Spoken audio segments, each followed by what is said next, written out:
Listen, make sure you like this video as you are coming in. Make sure you like it. Thank you. What is up, y'all? It's your girl, brand new. And honey, I am back in the building. Listen, this time, honey, I am back for a recap of Love and Marriage Huntsville. This is for season 10, episode 7. We got Chris Fletcher. He stops by Martell's house that Martell is getting ready for Ariane and their son to move into. Martell keeps telling Mr. Fletcher, honey, who was looking mighty fine, honey, in that suit. He get to telling him, yeah, I gotta make sure I got the measurements and stuff. That way I can get some furniture in here for me and, Ariane. I'm trying to do everything the right way. And it's like, the right way? The shit started out wrong, okay? She was a side chick that she got pregnant multiple times. Okay? Make it make sense. Okay, it's like hook-headed. It's too late for you to try to turn over a new leaf. You might as well keep going down the wrong road. Just get married to the girl, okay? The same way you got married to Melody, like real quick. But, like I told y'all, he does not see it for Ariane. He knows he can string her along. And she will just go for the ride because guess what? Ariane feels like Martell, hook-headed Holt, is the prize. So Martell goes on to tell Chris Fletcher they can't move in together until they are at least married. Now, ain't that about a bitch? Because you was married when you was messing with her. Okay? Now you got to be married to her to live with her, but you've been screwing her. And I don't know how you've been doing that, okay, because it wouldn't be me. All right, Miss Robinson would be trying to hold something that's fine, okay, that's beautiful, okay? Shout out to Scrappy, not Ariane. Ugh. But, yeah, Chris Fletcher, he knows that Martell is full of shit, and he just keeps stalling, keep trying to buy time. Shame. So Martell and Mr. Chris Fletcher, honey, they get to talking about Martell's issues with Marceau. And Chris Fletcher says he feels like Martell and Marceau look like two big bitches having an argument the last time he seen them. And Chris Fletcher was trying to get Martell to take responsibility and accountability with his behavior in regards to Marceau, but Martell can't do that. Okay, he ain't willing to do that. Martell says he feels like Marceau has some issues within himself. I say both of you niggas got issues. Both of you. Because Marceau, you was wrong as hell for helping Martell cheat on Melody. You was out here getting Ariane's car fixed and giving Martell money to get it fixed, and you ain't supposed to help this man have a side chick. And Maurice, you shouldn't have been hanging with him. Neither one of you niggas. Okay, I don't feel sorry for what Martell is doing to y'all. You brought it on yourself, okay? When you play with fire, you're gonna get burned. And I think that the Scotts as a collective, I mean Latifah and Kimmy too, Marceau, Maurice, I think that all of them got very comfortable with Martell screwing over Melody. They never thought that they would see the day where he would turn on their ass. Not like this, but he did. Martell gets to saying that Maurice, he's the neutral party in the situation. They go back since college football. I'm like, nigga, Maurice don't give a damn about that. Okay, Maurice got the bucking up on your ass at, Destiny's grand opening. The first of many that she had. What was that? Down to the Madani. He was on his brother's side, so he don't see it for your square-headed ass. He don't like you, okay? Martell also tells Chris Fletcher that Maurice be calling Marceau out. When he do that, the only thing he's saying to Marceau is give Martell another chance. That way he don't tell any more of our shiggity. That's all he's doing. So next we got Ken and his friend. They get to talking about how Trisha stormed off while they were doing their podcast. You know, like I said before, I don't know about, my nigga hanging with his friends and it's a whole bunch of them. That would kind of get me in a mood too. I would have an attitude too, like Trish, okay? We saw Ken saying, you ain't give me no hug. You ain't give me no kiss. What you expect, nigga, for her to slap you down? You got all them niggas with you? Okay? And Ken, I'm not here for you because you like throwing shit in people's face. Okay? You like to bring up what you done bought, what bills you done paid. Okay? Listen, what the hell wrong with you, Ken? So it's just interesting how in other episodes Ken was doing a lot of defending of Trisha, and the only problem we got is Marquez. The only problem, that we got is her ex-husband and he still want to be married to her. That's the only issue. No, your woman is a problem too. She needs therapy. And now, you had to find out the hard way, honey, that Marquez was not the only issue in your relationship with Trisha. Trisha is an issue because Trisha don't want to marry you. She doesn't. Is it me, y'all, or was his friend sitting there the whole time looking like, nigga, I done told you all of this. Okay, I done told you. I done told you once. I done told you twice. Next time, I ain't gonna be so damn nice. Okay?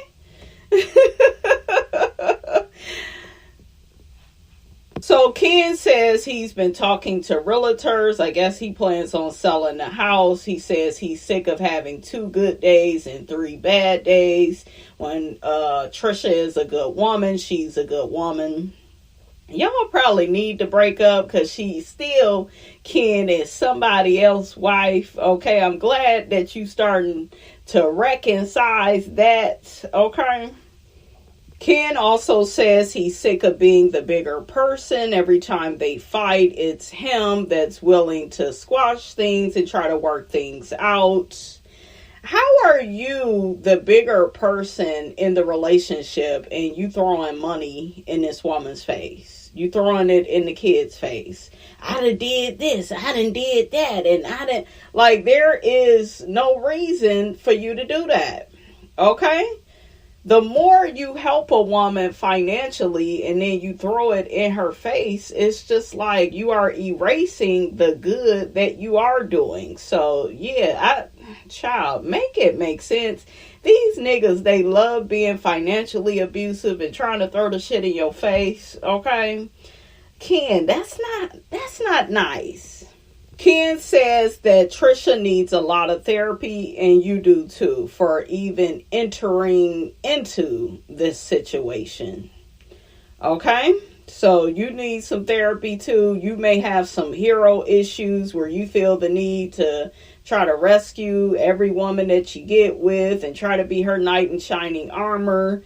At the end of the day, you can't do stuff for people that they are not willing to do for themselves. So I just think both of them need therapy. They both need to split up and look, shut the fuck up and get back to work. Both of you. Are y'all shocked that they are kind of breaking up? It's sad. You don't want to see anybody break up, but we've been telling Ken from day one that, nothing was going to come of this. Okay? So next we see Marceau and Macy. They have a pedicure date. It would be like Marceau to start spending time with his kids now that, one is off to college and one about to be done with high school. Okay, it's like... oh, last minute, lazy ass, daddy ass nigga. Okay, that's what Marceau is. Because I remember when you didn't want to make them kids a peanut butter and jelly sandwich. You didn't want to fix no eggs. You didn't know the children's allergens. You said that these children was Latifah's and you just happened to be their father, honey. I remember. And was it me or it seemed like Macy, honey? She is not here for Marceau at all. So Macy rates Marceau as a dad at like a 6-7. She says Tisha gets a 10. Tisha works really hard to take care of the household, and she still finds time for, her and Mila. One thing that I did appreciate with the conversation between Marceau and Mila is he said no matter what mistakes she may go out and make in the world, he will always be there for her and have her back. I think it's very important to give children that type of reassurance, because sometimes, when a child makes a mistake, the parent is just, they get angry. And Marceau admitted that he may be angry at some of the decisions, that she may make in life or mistakes she may make. But he promised, to be there for her. Because we know, honey, how some parents is, soon as you do do the wrong thing, okay, too many times, honey, they done with that ass. So I did like that part. And we will stick around, nigga, to see if you really mean what you say. So next we got Trisha, Destiny, and Trisha's friend. Destiny tells the ladies that she's going to be in a movie. She got the offer from somebody that's producing her podcast. I'm like, producing your podcast, your little YouTube channel that you got? You got producers up over there? Do y'all see Dion, her therapist, fake therapist? She over there dragging Martell. I said, ooh, ain't that Destiny's good buddy? Okay. That damn Dion is a joke. Okay. Trisha tells Destiny that her and Ken have taken a break. So Trisha tells Destiny and her friend about her fight with Ken and how Ken got mad at her because she just walked out while he was doing his podcast with his friends. Trisha says Ken begins yelling and screaming, give me all my shit back then. See, that's that shit I be talking about. That is that shit. And I know I done been through it with a nigga that would give me things and I wouldn't hear the end of it. It's just like, shut the hell up. Okay, don't nobody want to be reminded of what you did for them. Did you do it from the kindness of your heart? Or why did you do it? To throw it in my face later? So, like, kissing you on one cheek and backhanding you on the other, in response to, gifts that he's given to you and the kids and bills that he's paid and getting the car fixed, that's not cool. It's abusive. It's financially abusive. But once again, these niggas, they really do believe that if they not going upside your head, physically, they're not being abusive. So Xavier got in the middle of it and threw his car keys on the counter. And see, that's bad that the child feels like that. That's not love. Okay, that's control. I'm doing things for you and these children. I'm providing so I can control with the iron fist and take it back as soon as you don't let me have my way. That's wrong. Trisha's friend, she mentions that the kids, they tend to process things like Trish and hold things in, and then, they explode at a later date like Trisha. That's not good. Was it just me, guys, or wasn't it ironic that Destiny was sitting at a table giving advice that she needs to take? Saying that Trisha needs to learn how to communicate with Ken. What about you and La Barbecue, La Chick-fil-A, La Thanksgiving dinner? Destiny is not one to have a communication argument with somebody, telling them they need to learn how to communicate. Lady. Ooh, it's the blind lead the blind, honey. Destiny mentions that, she doesn't really like, where Ken goes, where he gets upset, throwing shit all up in Trisha's face. But she says, for the most part, he seems to really love Trisha and the children. And a good man is hard to find. Now, isn't this interesting coming from somebody that can't keep nobody? Okay, that think that, whoever she get with, they supposed to do everything for her, and she ain't got to do nothing but show up and look cute. It was just very ironic. I said, is that Destiny? Is that her twin? Who is that? Listen, why she giving all this advice that she don't take? Okay, make it make sense. I was like, huh? And then Destiny says you can't match energy, and you shouldn't, when you are trying to really, really, work things out. Now, when you don't give a fuck about a nigga, then match all you want. But when you're really trying to work things out with your man, and you want him to be your one and only, and you want y'all to come together as one, I really don't believe in all that come together as one shit, but I'm just trying to entertain. I'm just trying to entertain y'all, because you always go be an individual, okay? That's all you need to know. Whether you want to get married or not, you will always be an individual. So, look, think for yourself. But where was all this you can't match energy, Destiny, down to that reunion when you told everybody that Melody was giving fellatio in front of the comeback group? Where was, you had all this hate and vitriol all up in your heart, but now you is a good Samaritan. You are a preacher's kid, okay? You know how to do the right thing. Where was all this energy at when Melody was in your face at that reunion? Destiny cannot be taken seriously because she does not live by the shit that she says. So it's very empty. I don't know if any of you all have ever gotten any advice from somebody and you was like, damn, that sound good. That sound like the right type of advice to give for this type of situation, but they don't live by the shit, so I don't know if I should take it, okay? Destiny also told Trish that she's bringing the same energy that she had in her last relationship in this new relationship with Ken. We could say the same thing about you, Destiny, because all the peoples, down to Moses, down to Sunny, down to like Melody, Stormy, like Marceau had a point about you. You are nobody's friend. You do not give to your friends, but you are one of those people that you always feel like it's your duty, it's your responsibility to take and play victim. Okay, did y'all catch that part? Okay, I didn't catch that the first time. Okay, I had to do this review. I didn't catch it the first time, but I was like, damn, she just keeps saying all this shit that she don't mean. Look, advice that she need to take. Make it make sense.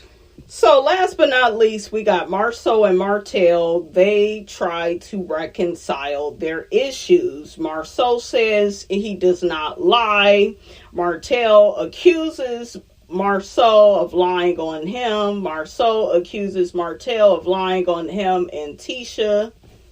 Now, what's very interesting at this sit down is Marceau never admitted that he didn't have an affair. To me, that's very black and white. Like, yeah, I didn't cheat. Why would you say that? You can mess up my marriage. Like, to me, he was not angry enough.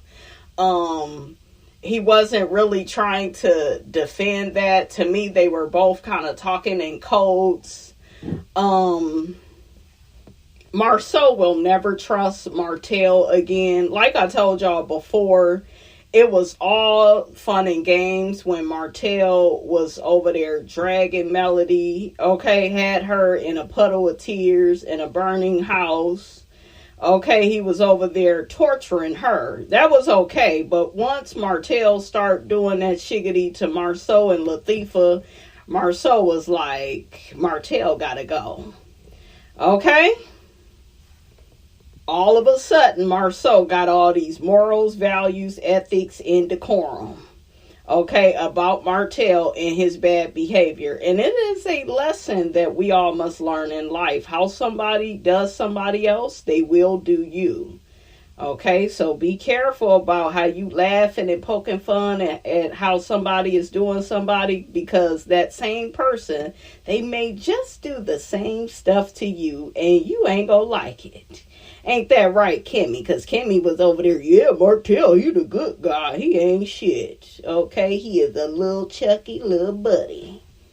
Marceau says that Martell only came at Trisha because Marceau said something about his fiance. I was looking around like, fiance? Which one of you niggas is getting married? Child, that girl ain't getting married. Okay?